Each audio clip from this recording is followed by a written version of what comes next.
c'est Mélie et Mélo, on se retrouve aujourd'hui pour vous faire le book haul des mois de août, septembre, octobre. Ouais, un truc comme ça. Les trois d'un coup. Et bon, parce qu'en août c'était vraiment, ouais. Je crois qu'il y avait rien du tout de mon côté. Moi pour les achats il y en a qu'un, c'est facile, c'est les Casalets en audio. Le tome 4. Mon dieu, je suis perdue parce que j'ai lu beaucoup de tomes en si peu de temps hein, par rapport à d'habitude. Voilà, et c'est mon seul achat. Et après, en autre livre physique, c'est Capitale du Nord, le tome 3, qu'on a reçu en SP chacune. Voilà. Donc un très très grand merci à la maison d'édition, les Forges de Vulcain, à Claire pour ce très beau cadeau.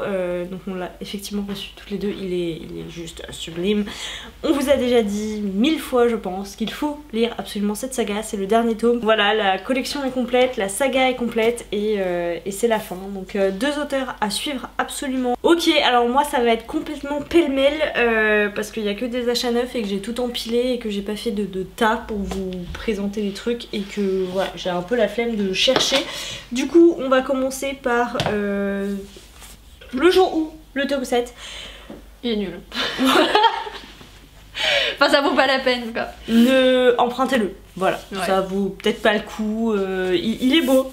C'est plus des petites histoires, plein de petites histoires qu'une vraie BD comme ils ont fait dans les tomes. Ouais, je trouve qu'au niveau du fil conducteur il y en a moins, c'est moins intéressant, le sujet est moins intéressant, enfin voilà, c'était moins, c'est un tome moins, donc c'est dommage. À un moment donné, je pense qu'il faut savoir s'arrêter. Ouais, c'est ça. Et je pense que justement le 6ème c'était déjà une belle conclusion. Enfin, c'était déjà moins bien, mais c'était quand même une conclusion. Oui. Donc ça se valait. On a deux yeux pour voir de Baptiste Beaulieu qui est juste aussi sublime que les gens sont beaux et le message est beau. Voilà. Il est incroyable, j'ai pleuré à quasiment toutes les pages sauf les 3 premières. Voilà, je l'ai adoré, je vous le recommande comme je vous avais recommandé Les gens sont beaux. Je pense que ça se lit à tout âge, chacun a quelque chose à en tirer et c'était une très chouette lecture. Alors ensuite moi c'est plus que des emprunts, soit en e-book soit à la médiathèque en physique que je n'ai plus parce que j'ai déjà rendu. En BD, La fille de la mer, c'était mignon. Après c'est plus comment apporter l'homosexualité aux enfants je pense. Enfin je veux dire, voilà, c'était une jolie histoire. Après ça vaut vraiment la peine de le lire, je sais pas, j'ai bien fait de pas l'acheter en librairie et d'attendre de pouvoir l'emprunter. Ensuite Deux capes et deux mots, et ça c'est une BD, enfin c'est l'adaptation d'un roman je crois, en BD de celle qui a écrit D'or et d'oreiller, je sais plus son nom. Et franchement, ouais, Deux capes et deux mots, j'ai adoré. Je pensais que c'était jeunesse mais en fait pas du tout. Je pense que c'est entre young adulte et adulte. Et la version BD est vraiment très chouette, très marrante, les jeux de mots et tout, c'est vraiment bien. C'est plein d'impertinence et j'aimerais vraiment bien. Une autre BD, elle pour le coup une grosse déception, enfin j'aurais peut-être pas dû la commencer, c'est L'étreinte. La couverture elle est pas mal, mais le style graphique à l'intérieur vraiment je déteste. Et en plus de ça l'histoire, c'est une histoire difficile mais pour moi il n'y a pas vraiment d'intérêt à la raconter. Il n'y a pas de morale à la fin. Et le fait que le style graphique ne me corresponde pas, ça casse un peu tout. L'étreinte c'est une BD qui me faisait très envie. Et j'ai eu exactement la même réaction. Moi j'hésitais à l'acheter, mais à chaque fois je regarde quand même l'intérieur parce que c'est souvent, ça peut être très très différent de ce qu'il y a sur la couverture comme style. Et moi non plus j'aime pas du tout le style à l'intérieur. D'habitude cet effet là, ça me fait ça avec des mangas ou des mangas coréens où la couve est magnifique puis quand tu regardes l'intérieur, bouf. Ouais. Non mais pareil, tout pareil. Moi c'est des trucs qui n'ont rien à voir les uns avec les autres. Hein. C'est une nouvelle, alors on se posait la question quelle est la différence entre une nouvelle et une novella parce que pour moi très clairement c'est un truc. Pour moi novella c'est la traduction de nouvelle en espagnol. Hein. Ouais voilà, pour moi c'était alors ce que je voyais dans comment je voyais les choses, moi je me disais peut-être qu'une novella c'est une nouvelle mais inspirée d'un univers, d'un roman ou d'un jeu ou d'un truc. Et en fait non, enfin pour moi c'est exactement la même chose donc ça on dirait que c'est une nouvelle, voilà parce que ça fait 120 pages même pas, c'est très très court, je vous en ai parlé dans mon bilan du Sweetie Gourmet Challenge donc je vais pas m'étendre mais il va sûrement quitter ma bibliothèque. Le roman que j'ai commencé hier, Rita de Marie Pavlenko. Marie Pavlenko, on vous en avait parlé avec Et le désert disparaîtra, que l'on vous recommande encore et encore et encore pour tous les âges. Et celui-là, il est, écoutez, très aéré. Quand je dis j'ai commencé, c'est voilà, j'ai lu 4 pages, mais j'ai vraiment hâte. Et alors là, on change complètement de registre puisqu'il s'agit de virus, bactéries, microbes, tout savoir pour y échapper. Donc c'est du docteur Océane Sorel qui est connu sur Insta sous le nom de The French Virologist, où en fait elle débunk des fake news médicales. Et des fausses astuces sur notamment franchement c'est d'utilité publique son compte hein, par rapport à la conservation des différents aliments, la prolifération de bactéries, comment choper les virus, la composition des vaccins. Ne pas cuisiner dans son évier. Non parce que du coup en gros elle fait la traque sur internet de il y a des vidéos américaines de cuisine qui sont, je sais pas si c'est fait exprès, est-ce qu'on appelle ça de la cuisine? De cuisiner un mac and cheese dans un évier pour touiller le tout. Oh, bref, je vous le recommande. J'ai lu que l'intro pour l'instant.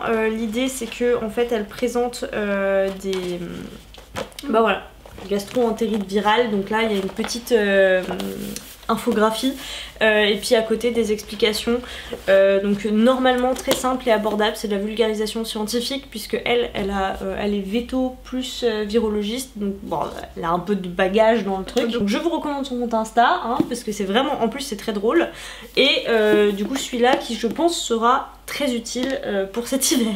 En manga j'ai heureusement j'ai découvert qu'à ma médiathèque il y avait la suite des Bright Stories, que ça faisait très longtemps que je les avais mis en pause parce que la suite n'y était pas. Donc j'ai pu lire les 11, 12, 13, 14. Toujours un plaisir, voilà. Et j'ai hâte que la suite sorte. Oui, je ne sais pas quand ça va s'arrêter. Et ensuite, du coup, après ça, je me suis dit, allez, je vais tester. Il y a Reine d'Égypte. Voilà. Les couvertures m'avaient déjà capté à un moment donné. Et en fait, c'est nul. Donc heureusement que je les ai découverts à la médiathèque. J'ai lu que le tome 1, je ne lirai pas la suite. Les dessins, la couve est belle parce qu'il y a des couleurs et tout. À l'intérieur, c'est un peu moins mon style, je trouve les traits un peu gros, un peu gras, un peu grossiers. Il n'y a pas tellement de détails par rapport à Bright Stories où vraiment les tenues, tout le décor et tout ça. Et puis l'histoire, vraiment, c'est peut-être ado éventuellement, mais non. Et ensuite, c'est un plus ou moins emprunt, en tout cas c'est pas un achat, de Comme un oiseau dans un bocal de Lou Luby. Lou Luby, j'ai beaucoup aimé toutes ses autres BD. Bon, le terme du HPI qu'elle traite dans Comme un oiseau dans un bocal, bon je l'ai déjà vu, je me suis suffisamment intéressée je pense avec d'autres œuvres qui sont peut-être, enfin c'était pas si mal fait que ça, mais moi j'avais déjà fait le tour de la question donc mais pour le coup elle s'est relativement bien documentée. J'ai pas l'impression qu'elle dit trop de bêtises, au contraire, voilà. Donc je pense que c'est une bonne façon de découvrir le sujet éventuellement. Après voilà, c'est pas un coup de cœur comme les autres BD. Et le style graphique me parle un peu moins, enfin c'est relativement le même style, c'est des aplats de couleurs assez simples. Le style dans Goupil-Lofa c'est plus ou moins le même, mais les personnages ils ont une petite touche, un petit quelque chose que je trouve qu'il n'y avait pas dans Comme un oiseau dans un bocal. J'ai pris le tome 2 de Mémoire de la forêt de Michael Brun-Arnaud. C'était pas prévu mais en fait il était au livre sur la place et je savais pas qu'il serait, donc du coup j'ai pas emmené mon premier tome à faire dédicacer et je me suis dit c'est dommage parce que c'est vraiment des livres que j'ai beaucoup aimés et je pense que peut-être pour de la lecture en famille plus tard ça peut être sympa. Donc voilà, c'est le tome 2, Les carnets de Cornelius Renard, il est très beau, il est dédicacé. Ma fille a eu sa première dédicace dans ce livre là. Et j'en suis ravie. Ensuite, j'ai pris 9, non parce que moi c'est que des achats et que du neuf. Hein. C'était un peu le craquage. Magic Charlie, le tome 3, Justice soit faite, parce que c'est une trilogie que j'aimerais terminer avant de partir. Parce que sinon je vais oublier et puis parce que j'ai passé un très bon moment cet été. Et encore une fois on change complètement de registre puisque là j'ai pris Éduquer sans s'épuiser du professeur Alan Kasdin. Donc c'est une traduction. Il est directeur du Yale Parenting Center.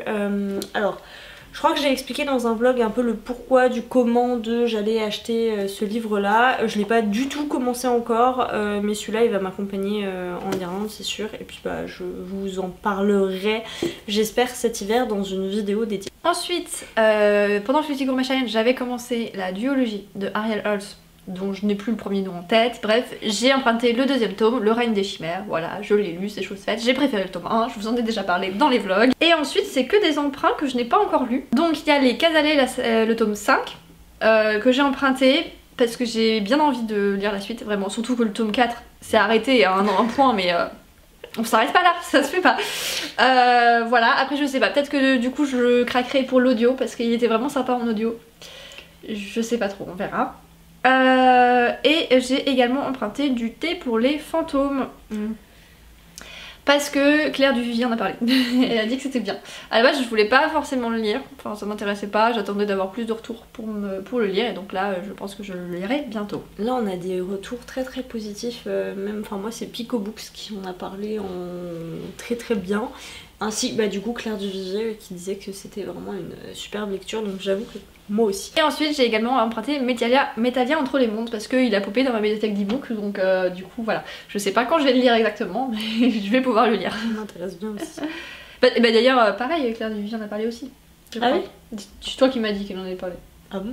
Après à vérifier. Ceci c'est un cadeau, donc c'est le seul en fait que je n'ai pas acheté, c'est un cadeau d'une amie qui m'a offert la dernière Amazon de Estelle Faye à l'occasion de la naissance de ma fille. Donc c'est une histoire de lignée de femmes a priori, dédicacée. Franchement ça m'a fait tellement plaisir, c'est trop touchant, donc voilà, celui-là je pense l'emmener, soit je le lis avant j'espère, mais là la liste commence à s'allonger, soit je l'emmènerai avec moi. Ensuite une novella je ne sais pas trop. Le premier jour de paix de Elisa Béram qui me tente énormément. Celui-là, c'est sûr qu'il faut que je le lise avant de partir.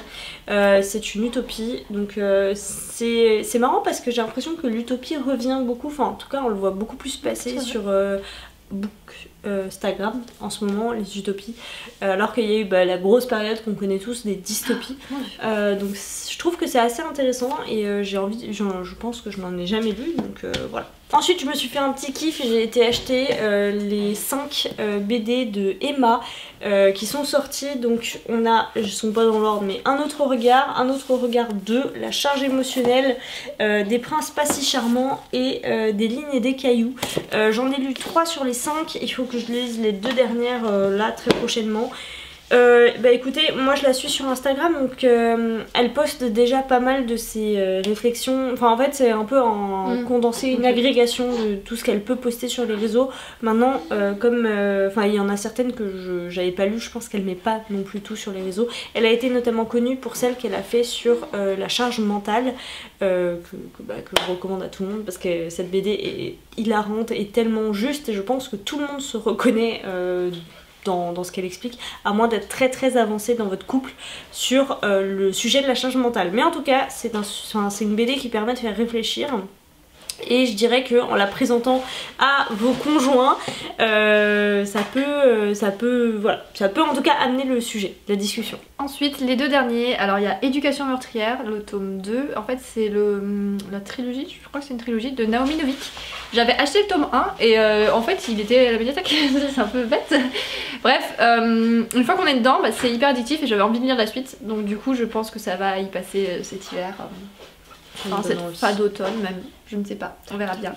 Et ensuite, je l'attendais avec hâte, c'est Désenchantée de Marie Vareille. Je sais plus pourquoi avec hâte. Je sais plus pourquoi Marie Vareille aussi, j'ai lu quelque chose d'elle. Je me suis dit c'était pas mal. Moi oui, mais toi je suis pas sûre. Bref, voilà. Et il était à la médiathèque, donc voilà, ça je pense que je vais le lire assez rapidement. J'en ai eu un excellent retour très récemment là. Ah bah super. Le dernier Baptiste Beaulieu, Où vont les larmes quand elles sèchent, je vous en parle, ou je vous en ai parlé je pense.